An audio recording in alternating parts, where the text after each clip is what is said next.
Welcome student, welcome to the RS group academy.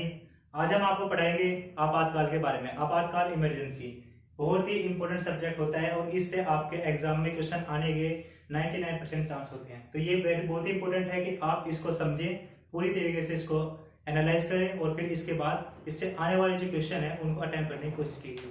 तो हम आपको पढ़ाते हैं आज आपातकाल।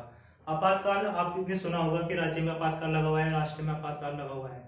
तो किन स्थिति में लगाया जाता है, वे क्या कंडीशन होती है जिसके कारण आपातकाल लगाना पड़ता है देश के अंदर, तो उसके बारे में हम बताएंगे। तो आपातकाल आपातकाल सीधा सीधा तौर पर कहा जाए तो राष्ट्रपति के द्वारा लगाया जाता है। ठीक है, राष्ट्रपति के द्वारा लगाया जाता है। और आपातकाल मुख्यतः हमारे संविधान के अंदर 3 प्रकार के बताए गए हैं। 3 प्रकार के आपातकाल कौन से हो गए? राष्ट्रीय आपातकाल, राज्य आपातकाल और वित्तीय आपातकाल। तो ये 3 इंपॉर्टेंट आपातकाल होते हैं। तो आपको अगर डायरेक्ट क्वेश्चन में पूछा जाए कि आपातकाल कितने प्रकार के होते हैं, तो आप ऑप्शन में लगाएंगे 3 प्रकार के। ठीक है जी। फिर उसके बाद आता है राष्ट्रीय आपातकाल। राष्ट्रीय आपातकाल आर्टिकल नंबर 352 के अंदर राष्ट्रीय आपातकाल के बारे में बताया गया है। डायरेक्ट क्वेश्चन पूछा जाता है कि राष्ट्रीय आपातकाल कौन से अनुच्छेद के अंदर आता है, तो आपको देखना है 352 कहाँ लिखा हुआ है और आपको ऑप्शन पे क्लिक कर देना है और आपका 1 नंबर यहाँ से बन जाएगा। ठीक है जी, राष्ट्रीय आपातकाल। तो ये बहुत ही इंपॉर्टेंट, सबसे इंपॉर्टेंट लाइन तो यही है। ठीक है, फिर हम इसके बारे में थोड़ा सा और डिटेल में पढ़ते हैं कि राष्ट्रीय आपातकाल लगाया किस कंडीशन में जाता है। देखिए, जो राष्ट्रीय आपातकाल होता है ये पूरे इंडिया पे लगाया जाता है। पूरी इंडियन टेरिटोरी पर राष्ट्रीय आपातकाल प्रभावित होता है। ठीक है जी। ये किन कंडीशन में लगाया जाता है? युद्ध की स्थिति में। अगर हमारा भारत देश किसी भी देश के साथ युद्ध में बिजी है तो उस टाइम राष्ट्रपति आपातकाल लगा सकते हैं। या बाहरी आक्रमण, या किसी देश ने हमारे ऊपर बाहरी आक्रमण कर दिया, जैसे कि पाकिस्तान हो गया, चाइना हो गया, अगर वे हमारी टेरिटोरी पर आक्रमण करते हैं तो हमारे राष्ट्रपति आपातकाल की उद्घोषणा कर सकते हैं। ठीक है। तीसरे नंबर पर आता है सशस्त्र विद्रोह। एग्जाम के अंदर ये आपसे पूछा जाएगा कि सशस्त्र विद्रोह पर आपातकाल, राष्ट्रीय आपातकाल लगाया जाता है या नहीं लगाया जाता है, तो बिल्कुल सही कहेगा, राष्ट्रीय आपातकाल सशस्त्र विद्रोह पर लगाया जाता है। सशस्त्र विद्रोह किस कंडीशन में होते हैं? देखिए, जो सशस्त्र विद्रोह होता है, अगर पूरे देश के अंदर रिवोल्ट हो रहा है, विद्रोह हो रहा है किसी के साथ, शस्त्रों के साथ, अगर वहां की जनता, देश की जनता शस्त्रों को लेकर विद्रोह कर रही है, तो उस कंडीशन को आ जाएगा सशस्त्र विद्रोह। तो अगर ऐसी कंडीशन देश में आ जाए तो सशस्त्र विद्रोह के तहत राष्ट्रपति 352 आर्टिकल के तहत राष्ट्रीय आपातकाल की उद्घोषणा कर सकते हैं। ठीक है, अब आते हैं उद्घोषणा। उद्घोषणा ही क्यों लिखा हमने यहाँ पर? हम घोषणा भी तो कह सकते थे, लेकिन यहाँ पर उद्घोषणा, संविधान के अंदर उद्घोषणा शब्द का ही प्रयोग हुआ है।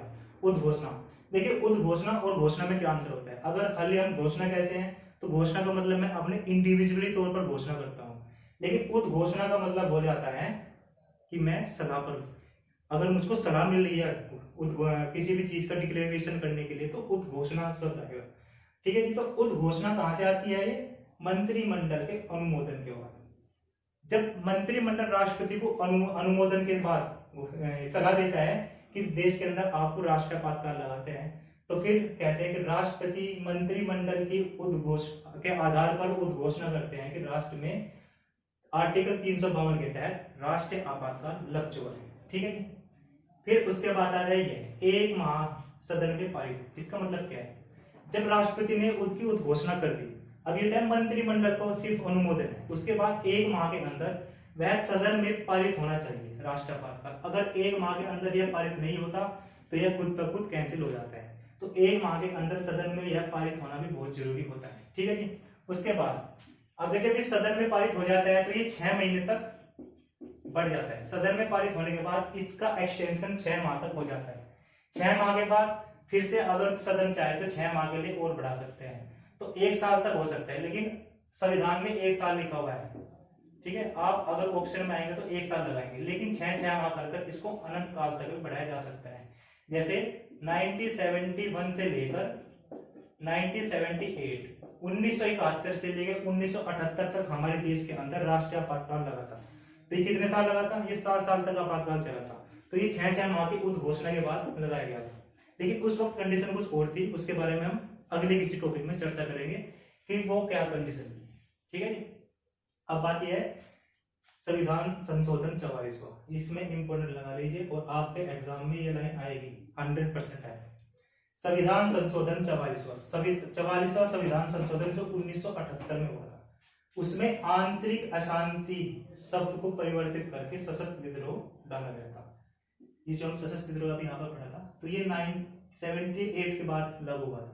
उससे पहले आंतरिक अशांति शब्द का प्रयोग होता था, लेकिन उसके बाद सशस्त्र विद्रोह डाला गया। आंतरिक अशांति के अंदर ये बात क्लियर नहीं थी कि रिवोल्ट में शस्त्र का प्रयोग हो रहा है या नहीं हो रहा है, लेकिन यहाँ पर ये बात क्लियर हो जाती है कि शस्त्र का प्रयोग हो रहा है या नहीं हो रहा है। ठीक है। मंत्रिमंडल का अनुमोदन, मंत्रिमंडल का अनुमोदन क्यों आवश्यक है, हमने आपको बताया है कि एक माह के अंदर मंत्रिमंडल का अनुमोदन आवश्यक होता ही होता है। ठीक है जी।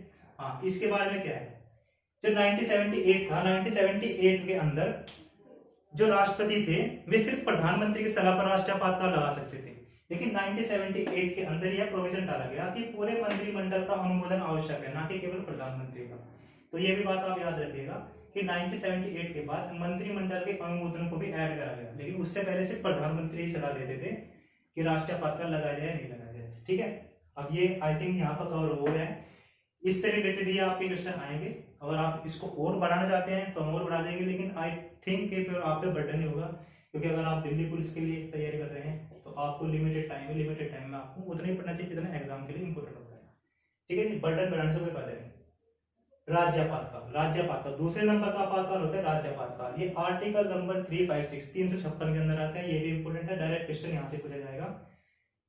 70% चांस है यहाँ से क्वेश्चन है। आर्टिकल कौन सा होता है, राज्य आपातकाल। राज्य आपातकाल मतलब आप यहाँ से समझ सकते हैं कि एक स्टेट के अंदर लगाया जाता है, राज्य के अंदर। ठीक है। इसको राष्ट्रपति शासन भी कहा जाता है। आपने न्यूज में सुना होगा कि किसी भी पर्टिकुलर स्टेट के अंदर राष्ट्रपति शासन लग चुका है, तो मतलब क्या है, वहां पर राष्ट्रपति का शासन है। किस कंडीशन में होता है, अगर उस पर्टिकुलर राज्य के अंदर संविधान फेल हो जाए, संविधान विफल हो जाए, तो उसमें विफल होने के बाद, विफल होने की क्या कंडीशन होती है, देखिए किसी भी स्टेट में सरकार बनाने के लिए 50% + 1 यानी कि 50% जितनी भी वहां पर सीट होती है उसका 50% से एक अधिक होना चाहिए, तब वहां पे सरकार बना सकते हैं। लेकिन अगर किसी कंडीशन के तहत वहां की सरकार फेल हो जाए, जो वहां के एमएलए हैं या एमपी हैं वे पार्टी छोड़ने चले जाएं, तो वहां पे सरकार फेल हो जाती है, तो उस कंडीशन में कहते हैं संविधान विफल होना। तो ऐसे कंडीशन में जब राज्यपाल देखते हैं स्टेट के अंदर कि संविधान विफल हो चुका है, स्टेट के अंदर जो गवर्नमेंट है वो अपना बहुमत नहीं साबित कर पा रही है, तब वे राष्ट्रपति को बताते हैं। फिर राष्ट्रपति उसके बाद उस स्टेट को राज्य आर्टिकल 356 के तहत राज्य आपातकाल यानी कि राष्ट्रपति शासन लगा सकते हैं। ठीक है।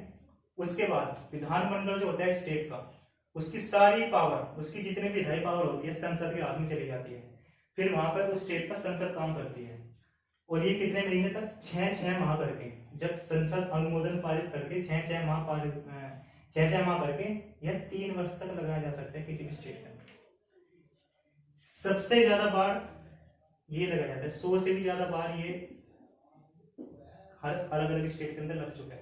और सबसे ज्यादा बार जो राज्य आपातकाल लगा है वो लगा है उत्तर प्रदेश के अंदर। सबसे ज्यादा बार उत्तर प्रदेश के अंदर राष्ट्रीय आपातकाल, राज्य आपातकाल लगा है। ठीक है। तीसरे नंबर का आता है वित्तीय आपातकाल। वित्तीय आपातकाल का आप मैं बताता हूँ, आप सीधा ये लाइन याद रखिए। वित्तीय आपातकाल कौन से आर्टिकल के अंदर, आर्टिकल 360 360 के अंदर। ये किस कंडीशन में लगाया जाता है, जब देश में वित्तीय संकट आ जाए। वित्तीय संकट मतलब फाइनेंस डिक्रीज हो जाए, डेफिसिट में चला जाए फाइनेंस, तो उस कंडीशन में लगाया जाता है। ये हमारे देश में अब तक एक भी बार नहीं लगाया गया है, तो इसलिए इससे क्वेश्चन कम आते हैं। सिर्फ इतना पूछते हैं कि कौन सा आर्टिकल नंबर आता है, और कौन करते हैं हम लोग, राष्ट्रपति। ठीक है, राष्ट्रपति के द्वारा लगाया जाता है। तो ये था हमारे आपातकाल के बारे में आपका एक छोटा सा चैप्टर। आई थिंक आपको कुछ चीजें नहीं जानने को मिली होंगी, और जो पहले से जानते होंगे उनका रिवीजन हुआ होगा। तो इसी के साथ आपका ये टॉपिक खत्म होता है। तो आप क्या करें, कुछ एग्जाम्स उठाएं, पेपर उठाएं, फिर सवाल उठाएं और इससे रिलेटेड सोल्व कीजिए। आपको मजा आएगा, वो आपको पता लगेगा कि किस कंडीशन में क्या होता है। और मैं आपको बताता हूँ, आप किसी भी पेपर में उठाएंगे ना, तो आपको आर्टिकल के बारे में क्वेश्चन 100% मिलेगा।